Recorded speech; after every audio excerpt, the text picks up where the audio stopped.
ഇപ്പോൾ വരുന്ന വാർത്തയിലേക്ക്. മന്ത്രിയാക്കാത്തതിൽ മുതിർന്ന കോൺഗ്രസ് നേതാവ് എൻ ശക്തന് അതൃപ്തി. മന്ത്രിസ്ഥാനം നൽകുമെന്ന് ഉറപ്പ് നൽകിയിരുന്നുവെന്നാണ് ശക്തൻ പറയുന്നത്. തിരുവനന്തപുരത്ത് 1 നിന്നും 7 സീറ്റുകളിലേക്കാണ് UDF ഉയർന്നത്. DCC അധ്യക്ഷ സ്ഥാനത്തിരുന്നാണ് നേട്ടം ഉണ്ടാക്കിയതെന്നാണ് ശക്തന്റെ വാദം.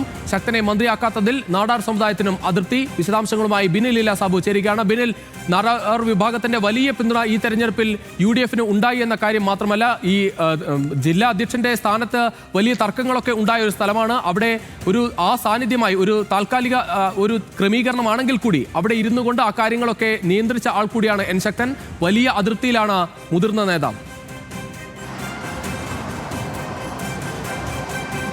നാടാർ സമുദായവുമായി UDF ഒരു ധാരണയിലേക്ക് അല്ലെങ്കിൽ ആ രീതിയിലുള്ള പ്രചാരണം ഉണ്ടായിരുന്നു. അത് ഏകദേശം ഉറപ്പും തന്നെയായിരുന്നു. അങ്ങനെ അവിടേക്ക് നാടാർ സമുദായത്തിന് ഒരു മന്ത്രി എന്ന തരത്തിൽ തെരഞ്ഞെടുപ്പിൽ പ്രചാരണം പോലും ഉണ്ടായിരുന്നു. അങ്ങനെയാണ് വോട്ട് പിടി ജയിച്ചതെന്നാണ് ചില ആളുകളൊക്കെ അവകാശപ്പെടുന്നത്.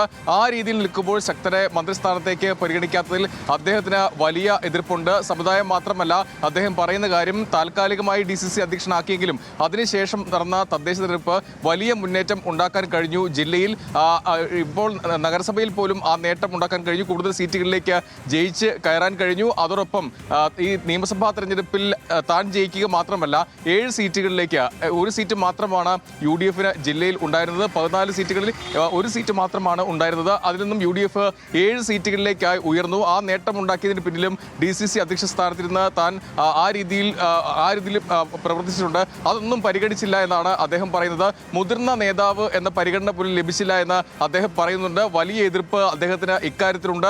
പ്രത്യേകിച്ച് നേരത്തെ സ്പീക്കറായിരുന്ന ആളാണ്. അതോടൊപ്പം തന്നെ ഇത് 6ാം തെരഞ്ഞെടുപ്പിലെ 6ാം വിജയമാണ്. അങ്ങനെ 6 തെരഞ്ഞെടുപ്പുകളിൽ വിജയിച്ചു വന്ന ആളെ പരിഗണിച്ചില്ല എന്ന പരിഭവമാണ് അദ്ദേഹത്തിന് ഉള്ളത്. ഇത് നേതൃത്വം പറയുമെന്നാണ് അദ്ദേഹം പറയുന്നത്. അതോടൊപ്പം തന്നെ അദ്ദേഹം പറയുന്നത് നിലവിൽ ഇക്കാര്യം മന്ത്രിസ്ഥാനത്തേക്ക് തന്നെ പരിഗണിക്കും എന്ന് നേതാക്കൾ അറിയിച്ചതാണ്. തെരഞ്ഞെടുപ്പിന് മുന്നേ തന്നെ താൻ മത്സരിക്കാനെത്തുമ്പോൾ തന്നെ മന്ത്രിസ്ഥാനത്തേക്ക് പരിഗണിക്കും, ആ ഉറപ്പ് നൽകിയിരുന്നു എന്നാണ് അദ്ദേഹം പറയുന്നത്. ആ ഉറപ്പ് പാലിക്കപ്പെട്ടില്ല, അത് പാലിക്കപ്പെടണം എന്നാണ് അദ്ദേഹം ഇപ്പോൾ അവകാശപ്പെടുന്നത്. നിലവിൽ എന്തായാലും വലിയ പ്രതിഷേധം അദ്ദേഹത്തിനുണ്ട്. നേതൃത്വവുമായി അത് പങ്കുവയ്ക്കാൻ തന്നെയാണ് ശക്തന്റെ തീരുമാനം.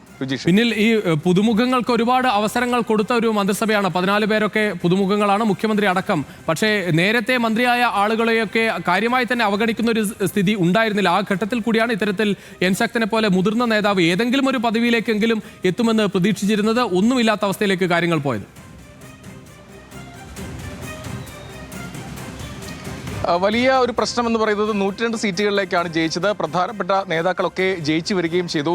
അവിടെയാണ് തിരുവഞ്ചൂർ രാധാകൃഷ്ണൻ. നേരത്തെ അദ്ദേഹത്തെ മന്ത്രിസ്ഥാനത്തേക്ക് ആദ്യഘട്ടത്തിൽ പരിഗണിച്ചു. പിന്നീട് അവിടെ രമേശ് ചെന്നിത്തലയുമായി ചില തർക്കങ്ങൾ, അദ്ദേഹത്തിൻ്റെ പരിഭവമൊക്കെ വന്നു. അദ്ദേഹത്തെ ആഭ്യന്തര മന്ത്രിസ്ഥാനത്തേക്ക് കൊണ്ടുവരേണ്ട സ്ഥിതി വന്നു. അപ്പോഴാണ് തിരുവഞ്ചൂർ രാധാകൃഷ്ണന് ചെറിയ വകുപ്പ് നൽകാൻ കഴിയില്ല. അദ്ദേഹം നേരത്തെ ആഭ്യന്തര വകുപ്പ് കൈകാര്യം ചെയ്യുന്ന ആളാണ്. അതുകൊണ്ട് തിരുവഞ്ചൂർ രാധാകൃഷ്ണനെ സ്പീക്കർ സ്ഥാനത്തേക്ക് പരിഗണിച്ച് അദ്ദേഹത്തിന് പരിഭവമുണ്ടെങ്കിലും ആ പ്രശ്നം അവിടെ പരിഹരിക്കുകയായിരുന്നു. ആ ഘട്ടത്തിലാണ് അദ്ദേഹത്തിന് നൽകിയ പരിഗണന പോലും തനിക്ക് ലഭിച്ചില്ല. അല്ലെങ്കിൽ മന്ത്രിയാക്കാമെന്ന് വാഗ്ദാനം നൽകി ഉറപ്പ് നൽകിയ ശേഷമാണ് തെരഞ്ഞെടുപ്പിൽ മത്സരിക്കുന്നത്. CPM തുടർച്ചയായി ജയിച്ച നെയ്യാറ്റിൻകര ആ സീറ്റ് പിടിച്ചെടുത്താണ് ഇവിടേക്ക് വന്നത്. അദ്ദേഹം ഊന്നിപ്പറയുന്ന ഒരു കാര്യം, ഒരു സീറ്റ് വിഴിഞ്ഞം മാത്രമായിരുന്നു UDFന് തലസ്ഥാന ജില്ലയിൽ ഉണ്ടായിരുന്നത്. അതിൽ നിന്നാണ് 7 സീറ്റുകളിലേക്ക് ജയിച്ച് വരുന്നത്. ആ പരിഗണന 1 നിന്നും 7ലേക്ക് ഉയരുമ്പോൾ അത് DCC അധ്യക്ഷ സ്ഥാനം താൽക്കാലികമാണെങ്കിൽ കൂടി ആ രീതിയിൽ താൻ പ്രവർത്തിച്ചു.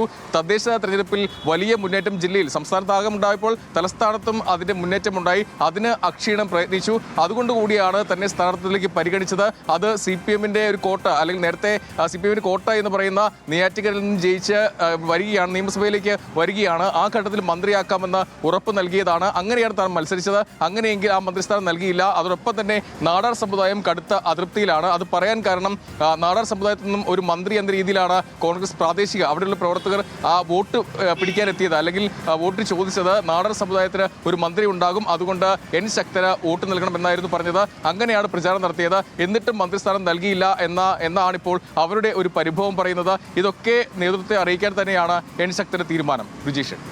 ശരി, പിന്നിൽ എന്തായാലും വലിയൊരു അതൃപ്തി എൻ ശക്തൻ ഉന്നയിക്കുകയാണ്. പ്രത്യേകിച്ച് DCC പ്രസിഡന്റിന്റെ ചുമതല വഹിച്ചുകൊണ്ട് വലിയ രീതിയിൽ തന്നെ ഒരു പ്രവർത്തനം തിരുവനന്തപുരം ജില്ലയിൽ കാഴ്ചവെച്ചു. പ്രത്യേകിച്ച് CPIന്റെ ഒരു കോട്ടയായി കണക്കാക്കി വരുന്ന ഒരു ജില്ലയിലാണ് ഇത്തരത്തിൽ കഴിഞ്ഞ തെരഞ്ഞെടുപ്പിലൊക്കെ 14 സീറ്റിൽ 13 ഇടതുപക്ഷം നേടിയ ഒരു കാര്യം ഉണ്ടായിരുന്നു. അവിടെ നിന്നാണ് 7 സീറ്റിലേക്ക് UDFനെ എത്തിക്കുന്ന തരത്തിലേക്ക് ആ പ്രവർത്തനങ്ങൾ മാറിയത്. അത് മാറ്റാൻ അതിന് ചുക്കാൻ പിടിച്ച നേതാവ് കൂടിയാണ് എന്ന കാര്യം കൂടിയാണ് എൻ ശക്തൻ ഉന്നയിക്കുന്നത്. പക്ഷേ മന്ത്രിസഭയിലേക്ക് ഒരു പ്രവേശനം ഇല്ലാത്തതിൽ വലിയ അതൃപ്തി ഇപ്പോൾ അറിയിക്കുകയും ചെയ്യുകയാണ്.